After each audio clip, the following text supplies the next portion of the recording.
लालबर्रा नगर मुख्यालय स्थित सामुदायिक स्वास्थ्य केंद्र में 30 दिसंबर को रोगी कल्याण समिति की बैठक संपन्न हुई।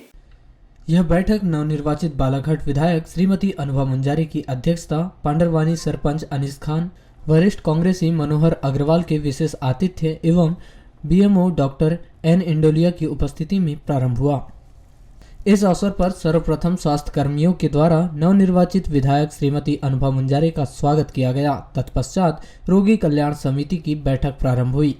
आयोजित इस बैठक में अस्पताल में डिजिटल एक्सरे मशीन की स्थापना, मर्चुरी के सामने नवीन गेट का निर्माण, स्टोर रूम के लिए कमरों का निर्माण, जीर्णोद्वार, पार्किंग की व्यवस्था करने सहित विभिन्न बिंदुओं पर चर्चा की गई। इस दौरान नवनिर्वाचित विधायक श्रीमती अनुभा मुंजारी ने बीएमओ से स्वास्थ्य विभाग द्वारा संचालित योजनाओं एवं डॉक्टरों की जानकारी प्राप्त की, जिसमें सामने आया कि 6 एमबीबीएस डॉक्टर के पद स्वीकृत हैं, परंतु वर्तमान में 2 एमबीबीएस डॉक्टर ही पदस्थ हैं, जिनके द्वारा स्वास्थ्य व्यवस्थाएं प्रदान की जा रही है। इसलिए डॉक्टरों की भर्ती करने एवं अन्य समस्या व मांगों को पूरा करने की मांग स्वास्थ्य विभाग के द्वारा विधायक श्रीमती अनुभा मुंजारी से कही गई है। वहीं उपस्थित जनों ने कहा कि बालाघाट विधानसभा क्षेत्र का सबसे बड़ा क्षेत्र लालबर्रा है और लालबर्रा सामुदायिक स्वास्थ्य केंद्र को सिविल अस्पताल बनाने के पूर्व में घोषणा की गई थी और नवीन भवन निर्माण के लिए पूर्व में तत्कालीन मंत्री के द्वारा बकोड़ा में भूमि पूजन भी किया गया था एवं उनकी घोषणाएं भी की गई है, परंतु उसे पूरा नहीं किया जा रहा है। इस तरह उन्होंने सिर्फ घोषणा किए हैं, उसे पूरा नहीं किए हैं। इसलिए अब हमें स्वास्थ्य सेवाओं के लिए क्षेत्र में बेहतर कार्य करना है। लालबर्रा सामुदायिक स्वास्थ्य केंद्र में रोगी कल्याण समिति की बैठक रखी गई थी। यहाँ के खंड चिकित्सा अधिकारी ने बुलाए थे और इसमें स्टाफ के सभी कर्मचारी, डॉक्टर्स और बाकी स्वास्थ्य कर्मचारी उपस्थित हुए और इस बैठक में बहुत ही सकारात्मक चर्चा हुई। पहले तो अस्पताल स्टाफ ने, क्योंकि मैं आप सबके शुभकामनाओं से, जनता के आशीर्वाद से विधानसभा का चुनाव जीती हूँ, निर्वाचित हुई हूँ बालाघाट विधानसभा क्षेत्र से, तो मेरा एक सम्मान समारोह भी रखा गया था यहाँ पर और उसके लिए मैं अस्पताल स्टाफ का, यहाँ के खंड चिकित्सा अधिकारी जी का बहुत धन्यवाद देती हूँ। और उसके बाद फिर चर्चा हुई यहाँ पर विभिन्न बिंदुओं पर कि यहाँ पर जो जितने डॉक्टरों के पद स्थापना होना चाहिए इतने नहीं है, कई पद रिक्त पड़े हुए हैं जिनको भरना बहुत ज़रूरी है। समुचित उपचार नहीं हो पाने के कारण फिर बहुत सारे मरीजों को बालाघाट रेफर करना पड़ता है, तो ये बात सामने आई। उसके बाद यहाँ जो कहना चाहिए मर्चुरी है उसके सामने गेट बनाने की बात रखी गई यहाँ पे कि मेन गेट से डेड बॉडी आती है और वहाँ के परिजन जो दुखी स्थिति में आते, उससे आम जनता को परेशानी होती, तो गेट बनाने की बात यहाँ रखी गई। उसी तरह डिजिटल एक्सरे मशीन यहाँ पर आ चुकी है, लेकिन वो विधिवत सुचारू ढंग से शुरू नहीं हो पाई है क्योंकि उसके लिए कक्ष नहीं है, तो कक्ष निर्माण का भी एक प्रस्ताव यहाँ पर रखा गया है। एक और स्वास्थ्य विभाग के द्वारा जिले में डेंगू और चिकनगुनिया के एक भी पॉजिटिव मरीज नहीं होने का दावा किया जा रहा है, तो वहीं दूसरी ओर नगर के संचालित प्राइवेट अस्पताल, निजी क्लिनिक और चिकित्सक और पैथोलॉजी न सिर्फ चिकनगुनिया या डेंगू की रोजाना जांच कर रहे हैं, बल्कि नियम के विरुद्ध मरीजों को पॉजिटिव बताकर उनका इलाज भी किया जा रहा है। जबकि नियम के मुताबिक कोई भी निजी अस्पताल, क्लिनिक या पैथोलॉजी में इस तरह की जांच मान्य नहीं है, फिर भी निजी क्लिनिक और अस्पताल चिकित्सक इनकी जांच कर रहे हैं और मोटी रकम वसूल रहे हैं। बल्कि यहां तक कि किट जांच मान्य न होने के बावजूद भी मरीज को पॉजिटिव बताकर उनका उपचार किया जा रहा है। बात अगर नियम की करें तो नियम के मुताबिक डेंगू और चिकनगुनिया के संदिग्ध मरीजों की जानकारी स्वास्थ्य विभाग को देना अनिवार्य है, लेकिन इस नियम की भी निजी चिकित्सकों के द्वारा अवहेलना की जा रही है और स्वास्थ्य विभाग को मरीज का डाटा उपलब्ध नहीं कराया जा रहा है। बताया जा रहा है कि बार बार बुखार आने या फिर वायरल इन्फेक्शन होने पर जब कोई मरीज इन निजी चिकित्सकों के पास जाकर उन्हें सिम्टम्स बताता है तो निजी चिकित्सक सीधे उसे डेंगू, चिकनगुनिया या मलेरिया की आशंका जताते हुए जांच करने को कहते हैं। वहीं अपने चयनित पैथोलॉजी या स्वयं के अस्पताल में किट के माध्यम से इसकी जांच कराकर पैथोलॉजी की आपसी साठगांठ से मोटी रकम वसूल कर रहे हैं। जहां मलेरिया की जांच तो किट के माध्यम से मान्य है, लेकिन डेंगू और चिकनगुनिया की जांच अमान्य है। बावजूद इसके भी निजी चिकित्सक नियमों को ताक में रखकर किट के माध्यम से संदिग्ध मरीजों की जांच कर उनका उपचार कर रहे हैं। स्वास्थ्य विभाग से मिली जानकारी के अनुसार जिला अस्पताल में डेंगू चिकनगुनिया का टेस्ट निःशुल्क है। वहीं इसकी जांच एलाइजा और आईजीएम टेस्ट के माध्यम से ही की जाती है। इन दोनों ही टेस्टों को मान्य भी किया गया है, जबकि किट के टेस्ट को अब मान्यता नहीं दी गई है। यदि एलाइजा और आईजीएम टेस्ट में मरीज पॉजिटिव आता है तो ही चिकनगुनिया या डेंगू उपचार किया जाता है। लेकिन निजी चिकित्सक किट के माध्यम से कराए गए टेस्ट की रिपोर्ट को ही प्राथमिकता देकर न सिर्फ किट के माध्यम से डेंगू चिकनगुनिया की जांच कर रहे हैं, बल्कि संदिग्ध मरीजों का उपचार भी कर रहे हैं। एनाफिलिस हो, मलेरिया फैलाएगा और क्यूलेक्स अगर है तो आपको फैलेरिया होगा। अपने यहाँ डेंगू की क्या स्थिति है? डेंगू के केस अपने यहाँ इक्का दुक्का रिपोर्ट हुए हैं, वो भी बाहर वाले। जैसे कोई हैदराबाद में रह रहा था, वो हैदराबाद से आया है और दूसरे दिन जाकर के सैंपल टेस्ट कराया तो पॉजिटिव आ गया। अच्छा, ये प्राइवेट वाले अपन को रिपोर्ट नहीं देते क्या? इसलिए अपन को कुछ चीज़ें पता नहीं चलता। हालांकि हमने मलेरिया का एक लिया था, एक रिव्यू फीडबैक टाइप का बोलते हैं ना, तो उन सबका इन्हें जिले का क्योंकि जयपुरम कॉलोनी में लगभग 2-3 पेशेंट है जो डेंगू के। डेंगू के नहीं तो वो भी गलत है ना। कार्ड से जांच को पॉजिटिव देना भी नहीं है। मतलब संपूर्ण देश में लगातार बढ़ती जा रही सड़क हादसों को रोकने के लिए केंद्र सरकार ने मोटर व्हीकल एक्ट संशोधन कर ड्राइवरों के लिए एक नया कानून बनाया है, जिसमें भारतीय नागरिक सुरक्षा संहिता 2023 के तहत सड़क दुर्घटना होने और वाहन चालकों के मौके से भागने पर 10 साल के कैद और 5 लाख रुपए का जुर्माना का प्रावधान रखा गया है। इस कानून के पास होते ही बस, ट्रक, ट्रैक्टर, छोटे वाहन चलाने वाले सहित अन्य वाहन चालकों में केंद्र सरकार के खिलाफ भारी रोष देखा जा रहा है और वह पूरे देश में इस नए कानून का विरोध कर रहे हैं। इसी कड़ी में शनिवार को स्थानीय वाहन चालकों ने केंद्र सरकार द्वारा बनाए गए इस नए कानून को काला कानून बताते हुए नगर के कालीपुतली चौक में सांकेतिक धरना प्रदर्शन कर जमकर नारेबाजी की, जिसमें उन्होंने केंद्र सरकार से इस नए कानून को वापस लिए जाने की गुहार लगाई है। जहां उन्होंने सरकार को 2 दिनों का अल्टीमेटम देते हुए इन 2 दिनों के भीतर ही मांग पूरी करने को कहा है। जहां मांग पूरी न होने पर 1 जनवरी 2024 से अपने अपने वाहनों के स्टीयरिंग छोड़कर वाहनों के पहिए जाम करने और इस कानून के विरोध में अनिश्चितकालीन धरना प्रदर्शन शुरू किए जाने की चेतावनी दी है, जिन्होंने स्पष्ट कर दिया है कि वे तब तक गाड़ी नहीं चलाएंगे जब तक इस काले कानून को वापस नहीं लिया जाता। बताया जा रहा है कि केवल बालाघाट या मध्य प्रदेश ही नहीं बल्कि संपूर्ण देश के वाहन चालकों ने इस नए कानून को वापस लिए जाने की मांग की है, जिन्होंने 1 जनवरी 2024 से वाहनों के स्टीयरिंग छोड़कर सरकार के खिलाफ अनिश्चितकालीन धरना प्रदर्शन की चेतावनी दी है।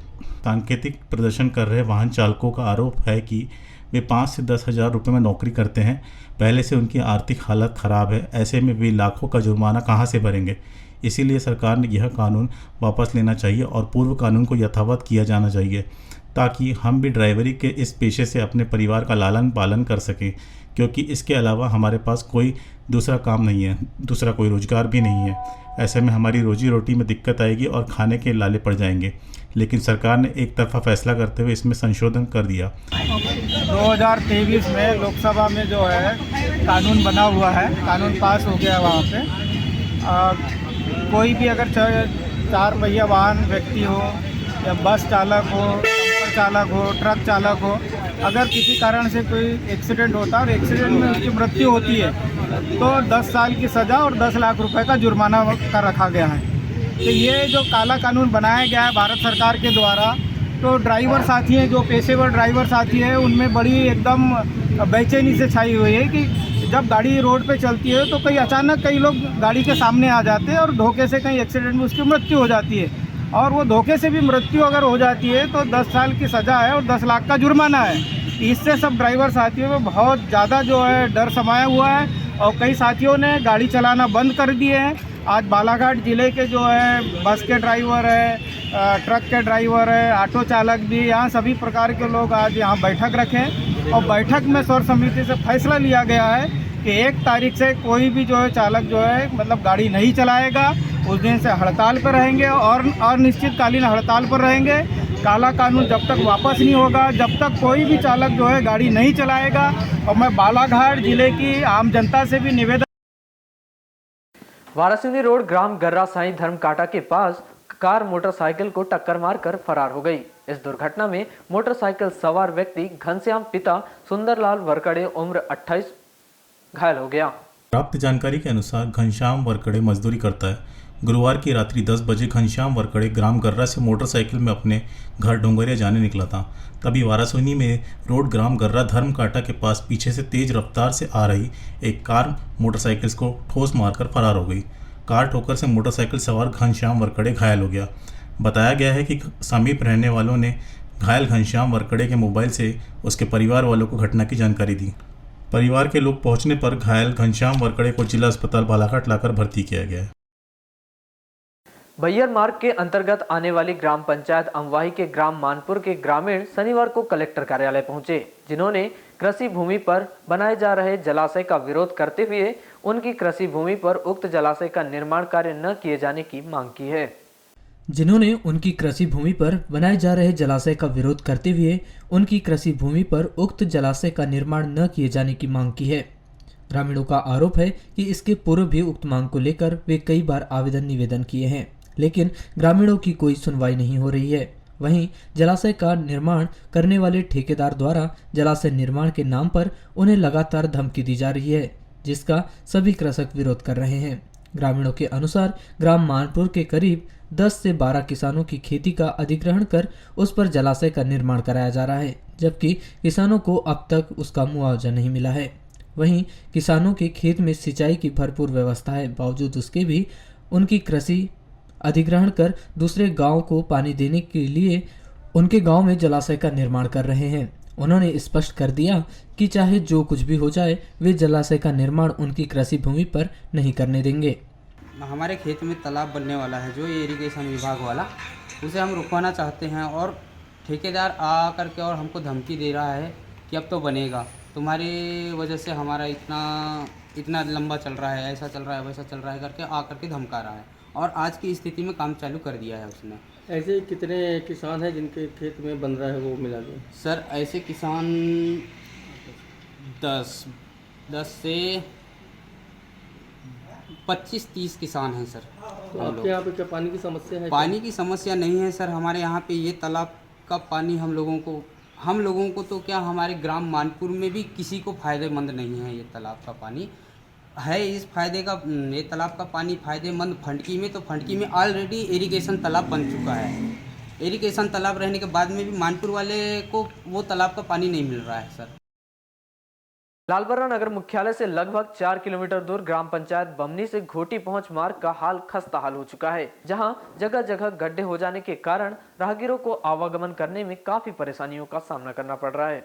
आपको बता दें कि ग्राम पंचायत बमनी से घोटी पहुंच मार्ग का प्रधानमंत्री ग्रामीण सड़क विभाग के द्वारा कुछ स्थानों तक सीमेंटीकरण एवं कुछ स्थानों पर डामरीकरण सड़क निर्माण का कार्य विगत वर्ष पूर्व करवाया गया था, परंतु निर्माण कार्य गुणवत्तापूर्ण नहीं होने के कारण सीमेंट एवं डामर उखड़ जाने के साथ ही जगह जगह गड्ढे बन चुके हैं, जिसके कारण मार्ग से आने जाने वाले राहगीरों को खासा परेशानियों का सामना करना पड़ रहा है और आए दिन छोटी बड़ी घटनाएं भी घटित हो रही है, जबकि यह मार्ग बमनी से छिंदलाई होते हुए लामता की ओर जाती है और इस मार्ग से ओवरलोड वाहन, बस, चौपहिया वाहन भी गुजरते हैं, परंतु समय समय पर मरम्मत कार्य नहीं होने के कारण सड़क खराब हो चुकी है, जिसके कारण सबसे अधिक परेशानी स्कूली बच्चों को हो रही है। साथ ही बमनी से करीब 1 किलोमीटर की दूरी पर यह सड़क नहर किनारे से गुजरी है। इस दौरान अगर कोई 2 पहिया वाहन व साइकिल चालक अनियंत्रित होकर गिरता है, या तो वो नहर में या दूसरी ओर खेत में जाकर गिर सकता है। वहीं पूर्व में दुर्घटनाएं भी घटित हो चुकी है और ग्रामीणों के द्वारा लंबे समय से सड़क का मरम्मत कार्य करवाने की मांग की जा रही है, लेकिन कोई जिम्मेदारों के द्वारा ध्यान नहीं दिया जा रहा है, जिससे ग्रामीण जनों में शासन प्रशासन के प्रति आक्रोश पनप रहा है। ग्रामीण एवं राहगीरों ने बमनी से घोटी पहुंच मार्ग का जल्द से जल्द निर्माण कार्य करवाने की मांग की है। रोड बिल्कुल खराब है। कहाँ से कहाँ जाती है रोड? ये घोटी जाती है। सर बमनी से घोटी जाती है क्या? बमनी से घोटी जरा आगे निकलती होगी फिर? आगे निकलती है ना, छेंडी लामता की ओर। हाँ। तो अभी जैसे खराब है तो किस तरह से परेशानी होती है आप लोगों को? आने जाने में परेशानी होती है ना, गड्ढे हैं, अच्छा गिर भी जाते होंगे? गिर भी जाते हैं। अच्छा, स्कूली बच्चे भी जाते हैं किसी रोड से? स्कूल के बच्चे भी जाते हैं। तो सर कभी कोई मरम्मत कार्य वगैरह नहीं करवाएं क्या? नहीं करवाए ना, तो ये सीमेंट रोड है क्या? ये सीमेंट रोड है। तो इसमें क्या डामर का थैगर लगाएं, क्या है ये? नहीं डामर का नहीं। हाँ ये तो हाँ इक्का दुक्का कहीं डामर नहीं विकसित तो है ये। गिट्टी का है क्या? हाँ बहुत ख़राब हो गई, बहुत बरसों से ख़राब है रोड, और रोड की बहुत स्थिति ख़राब है। यहाँ से कई राहगीर कई बार ये साइड से वो पटरी, इस पटरी से वो पटरी, कई बार स्कूल जाने वाले बालक भी चोटग्रस्त हो जाते हैं। अच्छा, हादसे होते रहते हैं। बिल्कुल सही। अच्छा, कहाँ निकलती है रोड?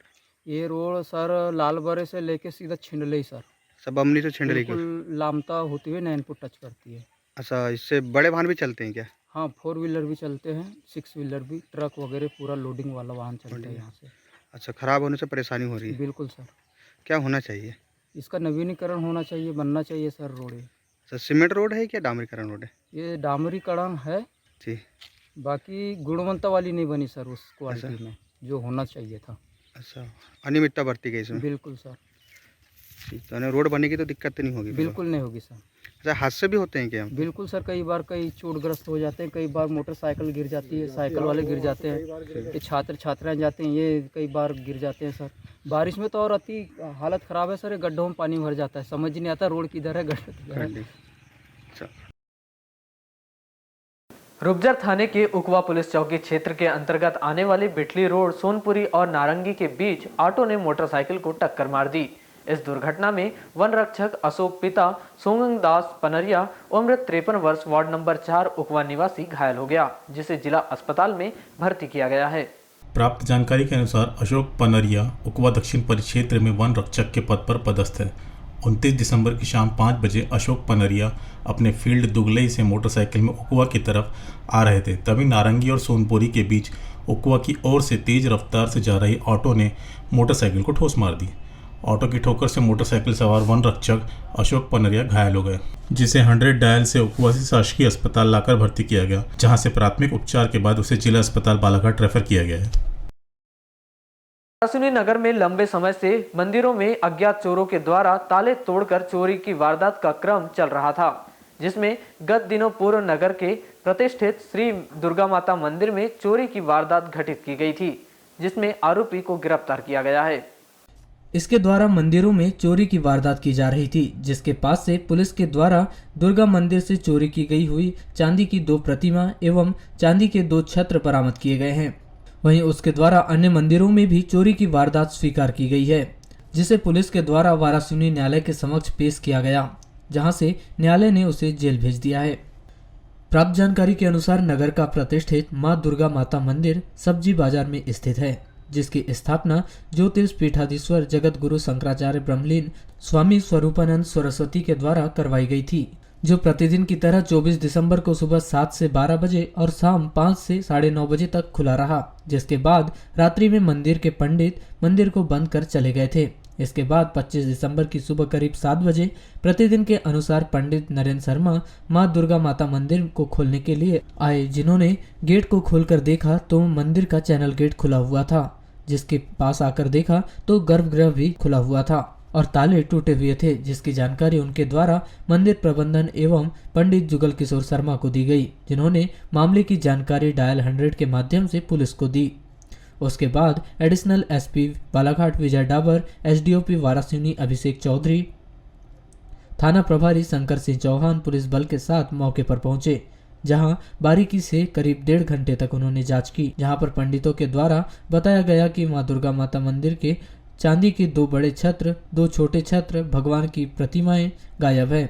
वहीं दान पेटी का भी ताला तोड़ा गया है और नगद राशि की चोरी की गई है, जिस पर पुलिस के द्वारा अपराध दर्ज कर जांच प्रारंभ की गई थी, जिसमें नगर के विभिन्न स्थानों के सीसीटीवी कैमरे की जांच की गई, जिसमें एक व्यक्ति संदिग्ध रूप से पाया गया, जो पूर्व में मंदिर में हुई चोरी के सीसीटीवी में भी नजर आ चुका था। उसे पुलिस के द्वारा पूछताछ के लिए थाने लाया गया, जिसने अपना नाम तौसीफ उर्फ तस्सू पिता नसीम खान उम्र 23 वर्ष ग्राम नेवरगांव हाल मुकाम वार्ड नंबर 9 निवासी होना बताया, जिससे पुलिस ने विस्तार पूर्वक पूछताछ प्रारंभ की तो उसके द्वारा चोरी की वारदात करना स्वीकार किया गया और अन्य मंदिरों में भी चोरी करने की बात कही गई। किसी भी प्रकार की नगद राशि तो बरामद नहीं हुई है, परंतु दुर्गा माता मंदिर से चोरी किए गए 2 चांदी के छत्र और 2 चांदी की प्रतिमाएं बरामद की गई है, जिस पर पुलिस के द्वारा तौसीफ को चोरी के आरोप में गिरफ्तार कर 30 दिसंबर को न्यायालय के समक्ष पेश किया गया, जहां से न्यायालय ने उसे जेल भेज दिया है।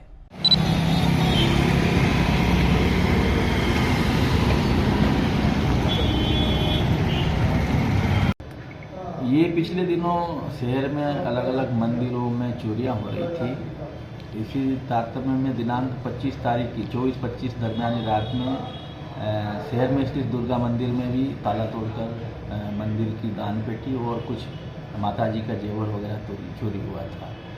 तो इसकी विवेचना अपराध पंजीबद्ध का हम लोगों ने विवेचना की है। विवेचना के दौरान मुखबिरों और शहर में लगे सीसीटीवी कैमरों के माध्यम से एक संदिग्ध व्यक्ति जाते हुए दिखाई दिया। उस संदिग्ध व्यक्ति को हमने तलाश किया। उसका नाम तस्सू उर्फ तौसीफ निवासी नेवर गांव का रहने वाला था और उसके बारे में हमने जानकारी प्राप्त की तो वो कई तरह के नशे का आदी था। शराब पीना, गांजा पीना, एक ड्रग्स लेता था, अल्फाजोलम करके एक ड्रग्स होता है। तो इतना ज़्यादा नशे का आदी हो चुका था और अलग अलग समय में खास करके रात्रि में जहाँ भी उसको जो मौका मिल जाए, मंदिर, मस्जिद या जहाँ घरों में लोहा, लंगर ऐसा जो मिलता वो चुरा ले जाके अपना बेच के ना वो उस नशे का उपयोग करता था। CCTV footage